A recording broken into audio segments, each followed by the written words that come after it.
Oi pessoal, eu sou Alessandro e nesse vídeo eu vou comentar Tomie volume 2, essa obra do Junji Ito que, lançada aqui no Brasil pela Pipoca Nanquim, completa em 2 volumes. Bom, Tomie é o trabalho que lançou o Junji Ito, esse que é considerado hoje um dos maiores mangakás de terror, de renome aí internacional. Bom, as minhas considerações gerais sobre Tomie estão no primeiro vídeo que eu fiz, né? O vídeo sobre o primeiro volume. Inclusive, se você quiser dar uma olhada, eu vou deixar o link aí na descrição. E assim, se você assistiu o vídeo, você sabe que eu gostei bastante, assim, que eu gostei bastante. Tomie é uma obra sobre o desejo, né? Na verdade, sobre a relação entre desejo e morte, assim, e sobre o desejo de ser desejado. Eu gostei muito desse primeiro volume, como eu mencionei, e lá eu reflito um pouco sobre essa questão da relação entre desejo e morte. Não vou tratar desses temas aqui nesse vídeo, mas os temas permanecem. Eu não vou tratar aqui porque eu ia me repetir e eu pretendo abordar outros aspectos, né? Já adianto que eu terminei esse segundo volume gostando ainda mais desse quadrinho, né?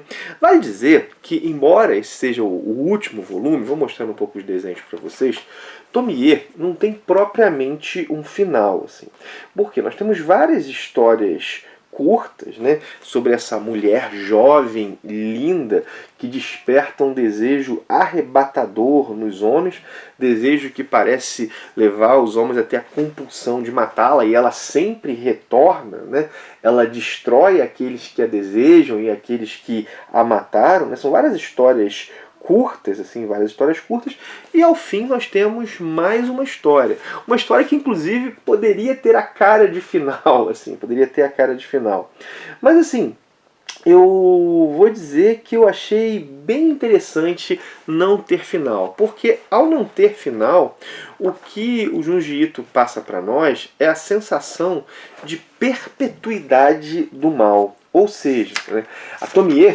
continua por aí. Esse mal, ele não foi derrotado. Uma outra coisa que eu devo dizer é que também não há uma explicação sobre a origem da personagem. E eu achei isso ótimo. Por que ela é assim? Por que ela volta dos mortos? Não há uma explicação. Eu achei isso ótimo. Porque na Tomie nós temos um mal que desafia a racionalidade. E, meus queridos, o mal é realmente um desafio à razão.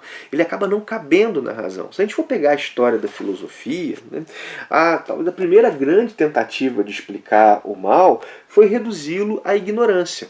Pratica o mal quem não conhece o bem. Quem conhece o bem pratica o bem. Isso está lá em Sócrates, isso está lá em Platão, né? Se a gente for ver, no iluminismo há também uma crença assim, né? Nesse progresso da razão que vai banindo as irracionalidades, vai banindo o mal da experiência humana, né?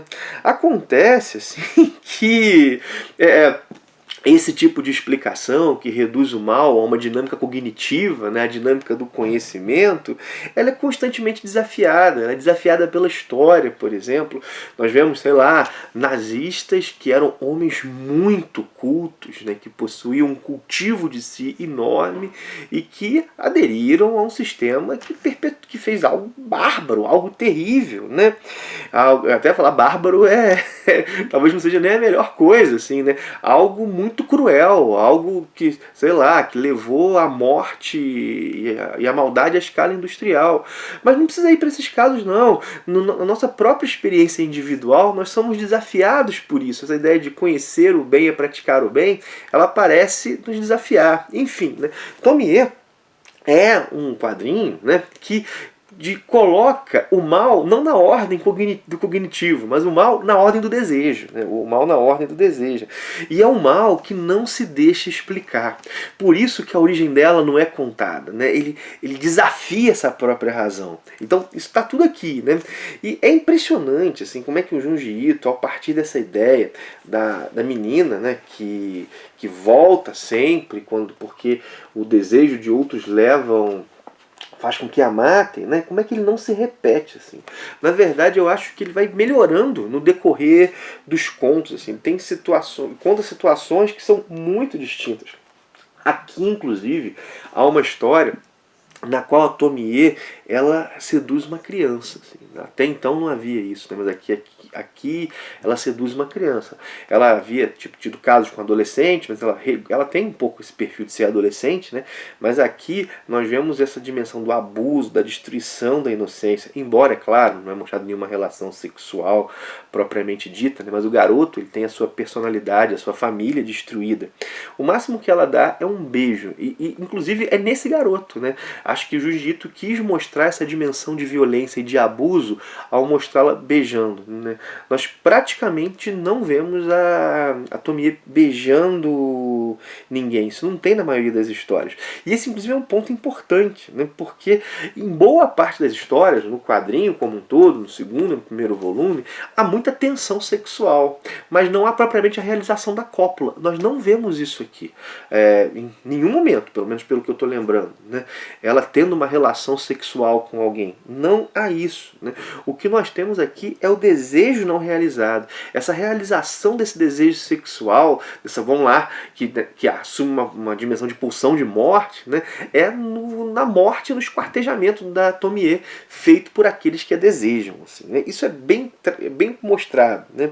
E aqui nessa história, nós temos também tramas, isso é bem interessante, nas quais a Tomie não é desejada. Isso por motivos vários.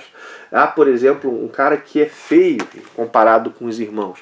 Então, acho que por não ter a esperança de ser desejado, ele não a deseja. Ele não deseja ser desejado por ela, porque ele não tem nem a esperança de que isso aconteça. Há também um rapaz que está de luto pela morte, se eu não estou me enganado agora, da própria noiva, né? E ele tá de luto pela noiva. Enfim, né? Há histórias assim, né? E como é que esse não ser desejada mexe com ela, né? Esse não ser desejada mexe com ela, porque ela tem esse desejo de ser desejada por todas, né? Ela quer ser esse objeto, né? Esse objeto de tal devoção que leva os homens a matarem ela, sim, faz isso, né? Mas que faz com que esses homens também destruam a si mesmos em nome do desejo que tem dela. E assim, né? Há também uma história bem interessante de um sobrevivente que traça um plano de vingança contra ela, mas não é possível matá-la, então ele busca privá-la daquilo que ela mais valoriza, né? Que é o ser desejada por causa da sua beleza.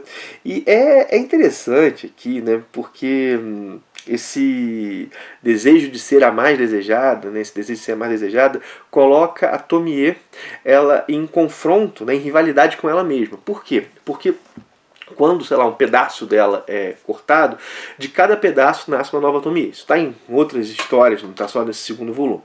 E o que acontece? Há duas, né? E essas duas, elas não se solidarizam. Na verdade, elas querem que só exista uma. Porque se existirem duas, quem é a mais desejada? Embora elas sejam a mesma, né? É a mesma vírgula, né? Então há essa rivalidade, né? Porque alguém como ela não pode admitir iguais, só subordinados, né? Ela deve ser objeto de devoção e essa devoção não deve ser dividida com nenhuma outra. Nem que essa outra seja ela mesma, mas não pode ser dividida assim, né? Até a solidariedade e auxílio entre as Tomie, mas é sempre fugaz e sempre visando algum objetivo específico, né? Tomie é aqui alguém que nega a igualdade, né? Ela deve ser a única, né? Ela deve ser a maior, a mais bela, a mais desejada, né? Aquela a partir da qual todos podem matar e morrer. Ela não admite a igualdade, e por não admitir a igualdade, ela não admite a solidariedade. A solidariedade para ela é impossível, né? Tudo gira em torno dela mesma, né? E dessa sua demanda por ser desejada. Bom, minha gente, enfim, assim, é um quadrinho que ele permite diversas leituras interessantes, ele permite reflexão sobre diversos pontos muito interessantes, assim, ele cria um clima de tensão constante e forte, assim, do que eu li do Junji Ito. Não tem uma leitura grande aí, né? Já mencionei no outro vídeo, eu li Uzumaki, li também aquele Fragmentos do Horror e agora Tomie. Esse aqui é de longe o que eu mais gostei. Gostei muito. Quando comecei a ler, eu nem esperava que eu fosse ter essa reação.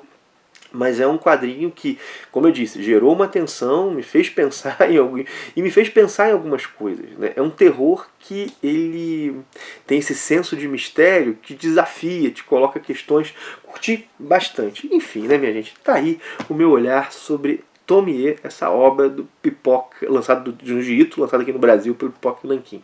Aquela coisa que você já sabe no final, né? Eu pedi que você curta, que você comente, né? Você leu, você gostou, você não gostou. Pedi que você compartilhe, mostre para outros, né? Isso que faz a nossa comunidade aqui aumentar. Lembrar do link da Amazon, está na descrição desse vídeo. Caso você vá fazer uma compra nessa loja, usando esses links, ajuda demais o canal a se manter e a melhorar, né? Afinal de contas, né? É esse link que me permite fazer cada vez mais, espero eu, melhores vídeos para vocês. Vou deixar tanto o link geral quanto o link de Tomie, caso alguém tenha interesse nas obras, né? Nos 2 volumes.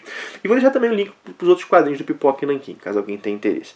Bom, última coisa, lembrar do cupom da loja da editora Novo Século, que é a loja parceira do canal. Novo Século tem várias publicações, desde livros acadêmicos a livros religiosos, a quadrinhos, a livros de fantasia e ficção científica. Caso tenha interesse em uma obra da editora, tem um cupom que dá 30% de desconto. Mini HQ, tá aqui, né? E caso você use esse cupom na loja, tem que estar cadastrado na loja primeiro antes de usar o cupom, você, além de ganhar os 30% de desconto, também ajuda o canal. É isso, minha gente. Jabás feitos, paro por aqui. Um abração e até o próximo vídeo.